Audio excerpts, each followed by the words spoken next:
আমাদের গুম সংক্রান্ত একটা ন্যাশনাল কমিশন করেছে। কমিশন কিন্তু কমিটি না, it's commission, is one of the highest, এবং আন্ডারে জাস্টিস, রিটায়ার্ড জাস্টিস, এবং এখানে আরও 4 জন মেম্বার আছেন। ওনারা যখন এই কমিশন করছেন, আমরা কমিশনকে সর্বাত্মক সহযোগিতা করেছি। কমিশন থেকে কখনোই বলতে পারবে না যে আমরা আমাদের কাছে কোনো সহযোগিতা চেয়েছি, কোনো ডকুমেন্ট চেয়েছে, কোনো কাউকে হাজির করতে বলেছিল, হাজির করিনি, এরকম কখনোই বলতে পারবে না। We had number of meetings also with the commission. আমি নিজেও কয়েকটা মিটিংয়ে তাদের সাথেও ছিলাম, কমিশন এবং প্রসিকিউশনের সাথে আমাদের মিটিংয়ে ছিলাম। আমরা যখন দেখছি একটা ন্যাশনাল লেভেলে কমিশন কাজ করছে, army cannot have another commission or committee further that will undermine the national commission. Rather আমরা কমিশনকে সর্বাত্মকভাবে আমরা সাহায্য সহযোগিতা এখনও করে যাচ্ছে, এখনও যা চাচ্ছে। ইভেন এটা গত বৃহস্পতিবার দিন পর্যন্ত আমরা কিছু ডকুমেন্ট চেয়েছি, আমরা বৃহস্পতিবার দিন ডকুমেন্ট পাঠিয়েছি, তাই তো? গত বৃহস্পতিবার দিন আমাদের কাছে কিছু ডকুমেন্ট চাইছে, সেটা আমরা দিয়েছি কমিশনের কাছে বুধবার, মানে চার্জশিট হওয়ার পরের দিনও। তার মানে আমি বুঝতে পেরেছি যে আমাদের এই কমিশনকে যেটুকু হেল্প করা, ইভেন বিচার প্রক্রিয়া আমরা অবশ্যই করছি। তার একটা জরুরি বিষয় একটু বলে নেই, এটা হয়তো আমার প্রথমে বলাটা আমার উচিত ছিল। বাংলাদেশ আর্মি একদম স্পষ্ট ভাষায় বলে দিচ্ছে, বাংলাদেশ আর্মি জাস্টিসের পক্ষে, যেটা জাস্টিস হবে সেটার পক্ষে আমরা থাকবো। ইনসাফ, নো কম্প্রোমাইজ উইথ ইনসাফ, কাম হোয়াটসো মেবি। জাস্টিসের পক্ষে আমরা অবশ্যই অবশ্যই স্ট্যান্ড ফাস্ট এবং দৃঢ়।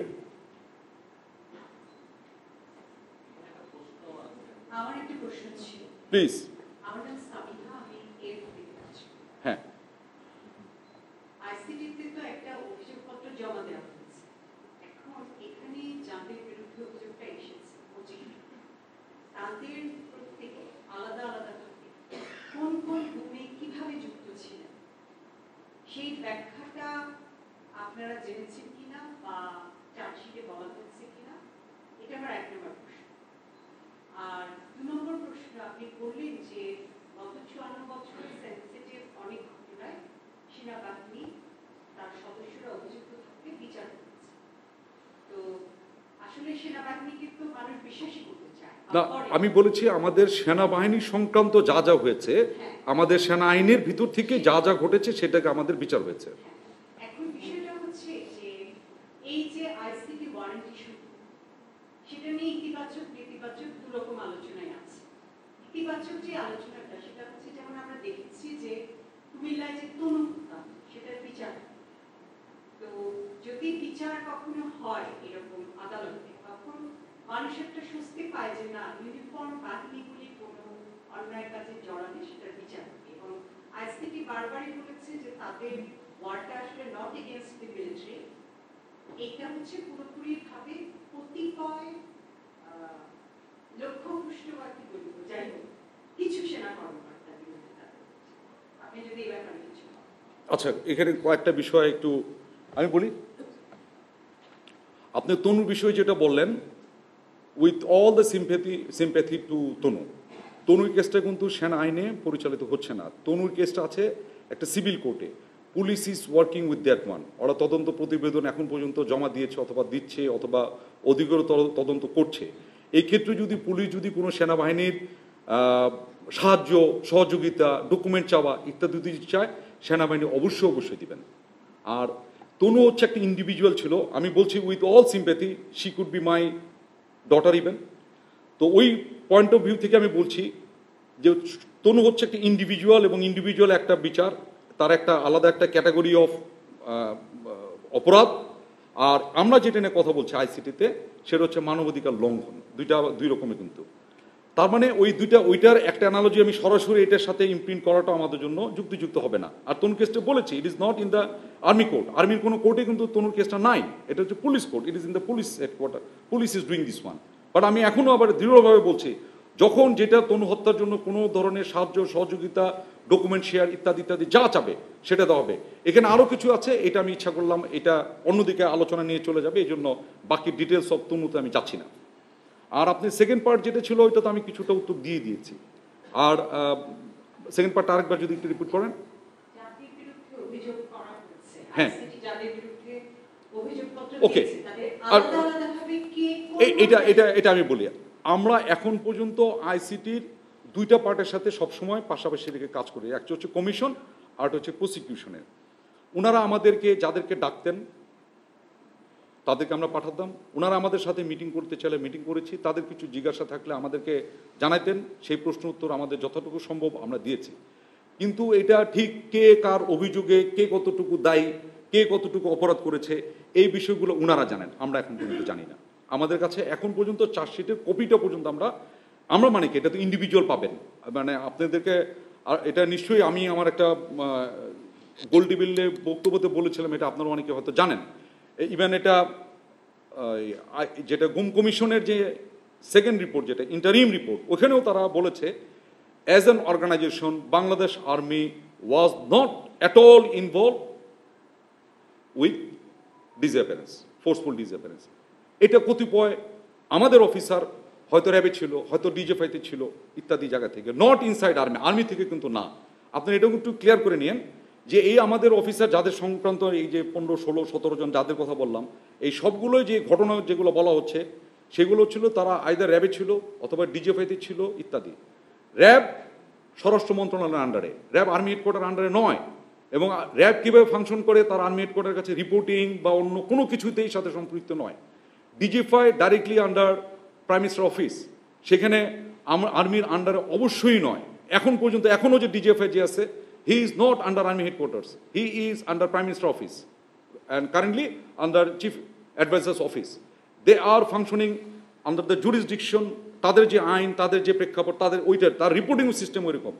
সেই ক্ষেত্রে তারা ওইখানে করেছেন, যেহেতু ওনারা আমাদেরই সদস্য, আমাদেরই ইউনিফর্মধারী, ব্রিগেডিয়ার, ফুল কর্নেল, লেফটেন্যান্ট কর্নেল, মেজর, নাম তো আমার মতোই তো। সুতরাং এখন তারা আমাদের হেফাজতে আসছেন। এখন এটা হচ্ছে ইন্ডিভিজুয়ালি কে কতটুকু জড়িত ছিল সেই বিষয়টা আমাদের কাছে এখন নাই। চার্জশিট আসবে, ডিটেলস আসবে, দিল ফাইন্ড আউট।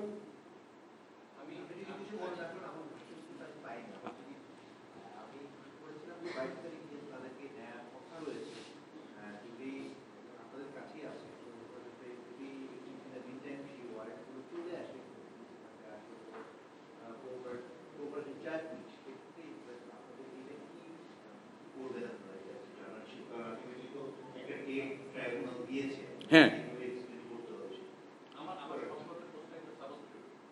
না আপনার টাইমে উত্তর দিলে উনি আবার থার্ড টাইম আমাকে বলবেন যে হ্যাঁ, আমরা এটা আইনগতভাবে যেভাবে হওয়ার কথা ইনশাল্লাহ উই শুড ট্রাই। তবে আমি কিছু ফান্ডামেন্টাল জিনিস বলেছি, we are for the justice, will stand for the justice and no compromise with the justice.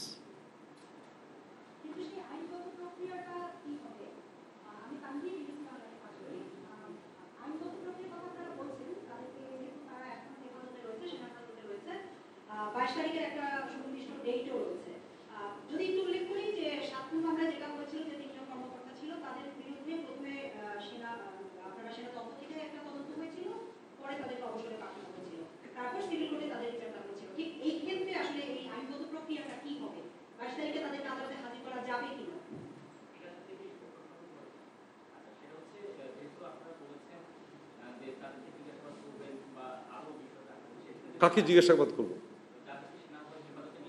না, জিজ্ঞাসাবাদ করবো বলিনি তো। না না বলেন।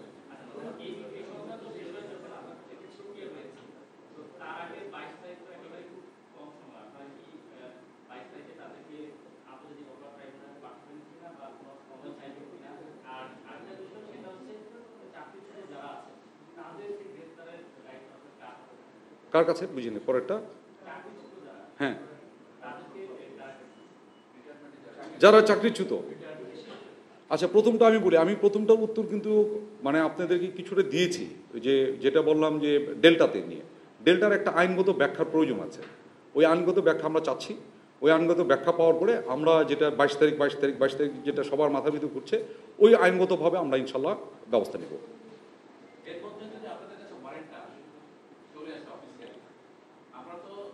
22 তারিখ তো দিয়ে রাখছে, তাই না? ধরুন আমার এই মুহূর্তে আপনি আমার হাতে ওয়ারেন্টটা দিয়ে দিলেন, আমি সাইন করে বললাম যে I have receive, but I still have the 22nd।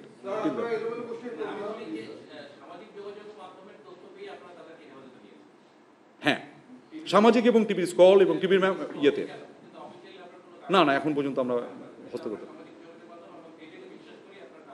বিশ্বাসের থেকে হলো যে আমরা যেটুকু করেছি, যেটুকু এই মুহূর্তে করা যায় সেটুকু আমরা করেছি। অ্যাটলিস্ট আমরা তো বললামই তো, আমরা শ্রদ্ধাশীল। যে কোনো আইন, বাংলাদেশের সংবিধান স্বীকৃত যে কোনো আইনের প্রতি শ্রদ্ধাশীল। আইসিটি তো সংবিধান সমৃদ্ধ বলেছে, তো আমরা এটার প্রতি শ্রদ্ধাশীল, যে জন্য আমরা এইটুকুতে আমরা করতে পেরেছি। বাকিটা বললাম, আমাদের কিছু আইনগত ব্যাখ্যা এবং অন্যান্য জিনিস প্রয়োজন আছে, ওইটা করে নেব। এদিকে কারো প্রশ্ন নাই? সামনে ফেব্রুয়ারিতে জাতীয় সংসদ নির্বাচন, ভেরি গুড। তার আগে 5 আগস্টের পর যে একটি ভঙ্গুর পরিস্থিতি ছিল, আইন শৃঙ্খলা পরিস্থিতি, সেখান থেকে বাংলাদেশ সেনাবাহিনী অনেক দূর টেনে তুলেছে। এবং সেই পরিস্থিতি থেকে যখন গুমের অভিযোগটি এসেছে, যেহেতু প্লেস অফ অকারেন্সটি আপনাদের ক্যান্টনমেন্টের ভিতরে, যেটি প্রতিরক্ষা মন্ত্রণালয় বা প্রধানমন্ত্রী কার্যালয় অ্যাটাচড জেলায় করে, বাট আপনাদের টেরিটরির মধ্যে 5 আগস্টের পরবর্তী পর্যায় থেকে গুম কমিশনকে প্লাস আইসিটিতে কেন এই সেনা কর্মকর্তাদের অভিযুক্ত করা হলো, তার আগে আপনারা কেন ব্যবস্থা নেননি সামরিক আইন? এটি একটি প্রশ্ন, যে 14 মাস হলো আপনারা কোনো ব্যবস্থা নিতে পারেন। আমি এটা দিয়ে নিলে সেকেন্ড কোশ্চেনটা আপনারা রাখেন, নাহলে আমি ভুলে যাব, আমি নোট করতে পারিনি। হ্যাঁ, প্রথমত হলো যে কিছু কিছু আইনের ভৌগোলিক বাউন্ডারি থাকে, কিন্তু মূলত যেটা সেটা হচ্ছে যে আপনার it is not the place of occurrence, it is the occurrence to whom that will determine how the justice বা trial and court and other things will happen. আমাদের এখানে ক্যান্টনমেন্টে এরিয়ার ভিতরে আপনারা দেখবেন, এটা বলে আল্লাহ মসজিদ এরিয়া, 1, 2, 3, 4, 8টা রাস্তা আছে। 8টা রাস্তাতে অনেক সিভিলিয়ান বসবাস করে। এখানে তো এক সময় তো মনে করেন আমাদের এখানে প্রাইম মিনিস্টার খালেদা জিয়াও তো বসবাস করতেন 6 মইল রোডে। যদি উনি কি এই 6 মইল রোডে বসবাস করে বলে কি ওইখানকার যাবতীয় জিনিস আমরা কি মনিটর করতে পারবো? ডিজিএফআই যদিও বা ক্যান্টনমেন্টের ভিতরে, আমরা বলেছি DGFI functions under prime minister office. উনি কিভাবে কি করছে উনি কি আমাকে জানাতে বাধ্য? আমি আপনাকে এখনই বলি, আমি এই মুহূর্তে মেজর জেনারেল র্যাঙ্কে যদি ডিজিএফআইতে যেতে চাই, আমার একটা প্রায়র অ্যাপয়েন্টমেন্ট দরকার পড়বে, এবং যাওয়ার আগে আমার মোবাইল টোবাইল ইত্যাদি রেখে আমাকে একজন সঙ্গী একজন দিয়ে দিবে, তাকে নিয়ে হাঁটতে দেওয়া, আমার ঠিক নির্দিষ্ট যে রুমে যাওয়ার কথা ঠিক সেই রুমে যেতে পারবো। তাহলে ওই ডিজিএফআইতে গত 2009, 2007, 14, 15, 20 ওই সময় কি ঘটেছিল আর্মি কিভাবে জানবে? And the reporting is not army. যদি আমি ওই অপরাধ যেটা হয়েছে ওইটা যদি না জানতে পারি, তাহলে আমি কিভাবে ওটার বিচার আমি করতে পারি?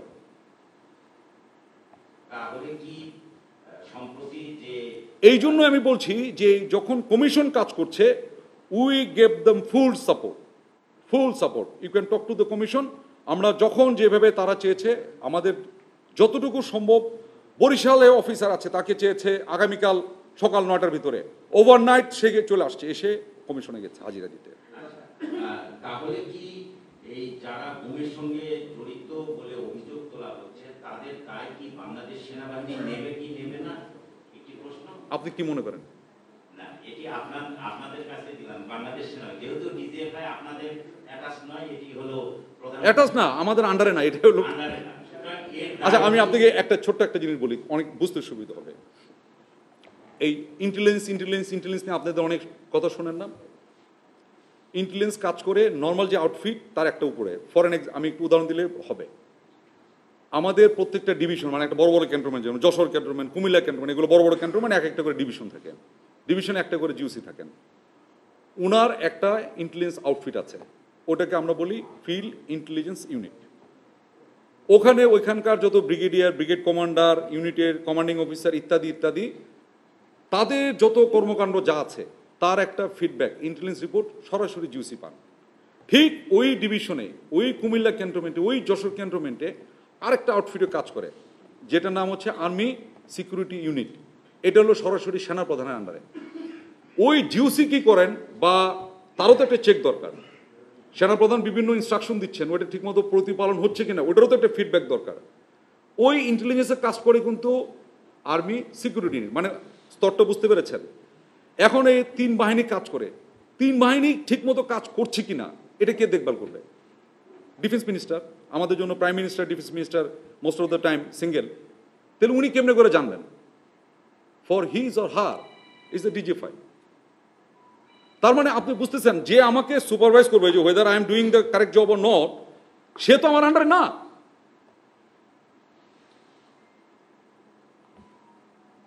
পরিষ্কার ইন্টেলিজেন্স এইভাবে সাজানো থাকে। এই যে এত সচিবালয় থেকে শুরু করে অমুক তমুক, এদেরও কেউ না কেউ কোনো একটা ইন্টেলিজেন্স অর্গানাইজেশন কাজ করে, সচিবদেরও তো কাজ পর্যালোচনা করা হয়, রিপোর্ট হয় ইত্যাদি না, সে পারফর্ম করছে, সেইটা করছে, ওইটা করছে। Who does? নাম বলে দেব? নিশ্চয়ই কোনো একটা ইন্টেলিজেন্স অর্গানাইজেশন করছে, বাট সে অবশ্যই সচিবের অন্তর্গত নয়, সে সচিবালয়ের আন্ডারে না, তাহলে তো সম্ভব না এটা। নির্বাচনেরটা আমি বলে নিচ্ছি, যাক, থ্যাংক ইউ। ওকে ওকে ওকে আমি বলি 5 আগস্টের পরে আমরা এখন নির্বাচনেরটা টেন্টেটিভ আমরা টাইম পেয়েছি ফেব্রুয়ারির ফার্স্ট হাফ। সকল মানে জাতির আমার মনে হয় না এমন কেউ আছে যে নির্বাচনমুখী নয়, যে আপনার প্রশ্নই বোঝা গেল যে আমরা সকলেই নির্বাচনমুখী। এই নির্বাচনে সেনাবাহিনীর ভূমিকা অন্য যে কোনো নির্বাচনের সময় যে সাধারণ নির্বাচনে যে সেনাবাহিনীর যে ভূমিকা ছিল তার থেকে অনেক বহুলাংশ বৃদ্ধি পেয়েছে, অনেক বড়।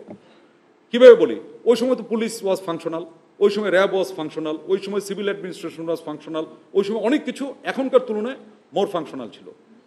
বাট এই সময়ে আপনার internal security, which is very very important for us at this moment in Bangladesh, internal সিকিউরিটির একটা পর্যায়ে যদি বেশি খারাপ হয়, it endanger the sovereignty of any country, not only Bangladesh, any country, any mightiest country of the world, same. Internal security একটা limit পার হয়ে চলে গেলে it endangers sovereignty সর্বভৌমত্ব। তো এই ডিউটিতে আমরা গত প্রায় 13-14 মাস ধরে আমরা ডেপ্লয়েড আছি। এত লম্বা সময়ের ইতিহাসে কখনো আমাদের সেনাবাহিনী কোনোদিনও ডেপ্লয়েড ছিল না ইন্টারনাল সিকিউরিটি ডিউটিতে।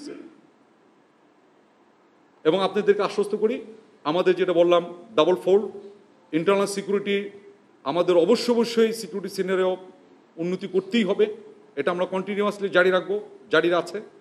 এবং সামনে যেটা আছে ইলেকশনের আগে অবশ্যই ইলেকশন কমিশনের রিকোয়েস্টই হবে আমাদের ডিপ্লয়মেন্ট এখন যা আছে তার থেকে বহুলাংশে বৃদ্ধি পাবে, মেবি 3 times 4 times, এখন যা আছে তার থেকে প্রায় 3 গুণের কাছাকাছি তো হবেই, আমাদের ডেভেলপমেন্ট বেড়ে যাবে। এটা মানে আমাদের ফোরকাস্ট যেটা আমাদের নির্বাচন কমিশন থেকে অলরেডি বলেছে, এবং এই অনুযায়ী আমরা প্রস্তুতি নিচ্ছি। প্রস্তুতিগুলোর ভিতরে আমাদের ট্রেনিং, আমাদের অ্যাডমিনিস্ট্রেশন, আমাদের প্রমোশন, আমাদের পোস্টিং, যাবতীয় যা আছে এইটা নিয়ে আমরা এইটাকে ফোকাস করে সাজিয়ে নিচ্ছি। উদাহরণ দিই, আমাদের প্রত্যেক বছরে ফেব্রুয়ারি ফার্স্ট উইকে সবগুলো কোর্স চালু হয়, ট্রেনিং কোর্সগুলো, অর জানুয়ারি লাস্ট উইকে আমরা কেটে রিশিডিউল করে নিচ্ছি আগামী বছরকে অ্যাডজাস্ট করে নিয়ে। এই ধরনের যাবতীয় যা প্রিপারেশন আমরা নিচ্ছি, এর ভিতরে এই আইসিটি ডেফিনেটলি আমাদের জন্য অবশ্যই এটার জন্য আমাদের জন্য অবশ্যই মরাল এফেক্টে অবশ্যই করে। এটা অস্বীকার করবো কেন? অস্বীকার করলে তো বলবেন যে এটা অস্বীকার আপনি করতে হবে বিদায় করছেন না, আমাদের অবশ্যই মরাল এফেক্ট করছে। But at the same time আমি এটাও বলে নিয়েছি, সেনাপ্রধান আমাকে আবারও বলে দিয়েছে, আমাদের সবসময় বলেন, সেটা হচ্ছে will remain stand fast with the justice, even with compromise of our something, but ইনসাফের কোনো কমতি হবে না।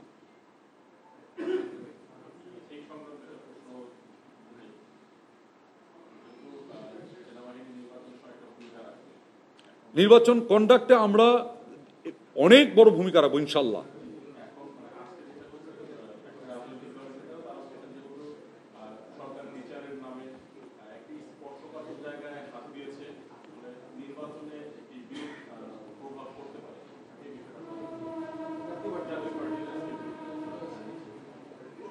ওই পলিটিক্যাল পার্টি বলেছে আমি এটা রেসপন্স দিব, এটা আসলে ঠিক হবে না। বাট আমরা সেনাবাহিনী দেশের জন্য, কোনো পলিটিক্যাল পার্টির জন্য না। কে কি বললো টললো এটা না। আমাদের দেখবেন অনেক জায়গায় মোটো আছে, আমাদের মোটোতেই লেখা আছে আমরা দেশের তরে, দেশের জন্য যেটা সবচেয়ে ভালো হবে আমরা চেষ্টা করবো আমাদের জীবন দিয়ে হলে এটা করতে। দেশের জন্য যেটা ভালো হবে এটার জন্য আমরা জীবন দিয়ে হলে চেষ্টা করবো। এখন ওই কেউ খুঁচালো আমি লাভ দিয়ে উঠলাম, আমার এরকম কোনো দরকার দেখি না। আমাদের ফোকাস একটাই, জাতি পুরো ওয়েট করছে একটা খুব ভালো একটা ক্রেডিবল একটা ইলেকশনের জন্য।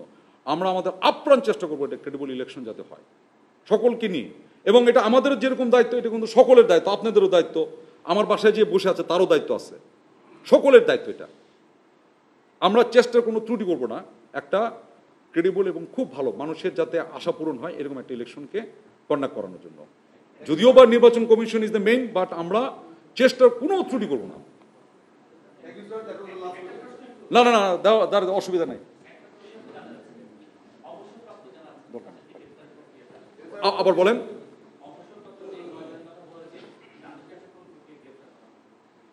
কোন প্রক্রিয়া গ্রেপ্তার করা হবে?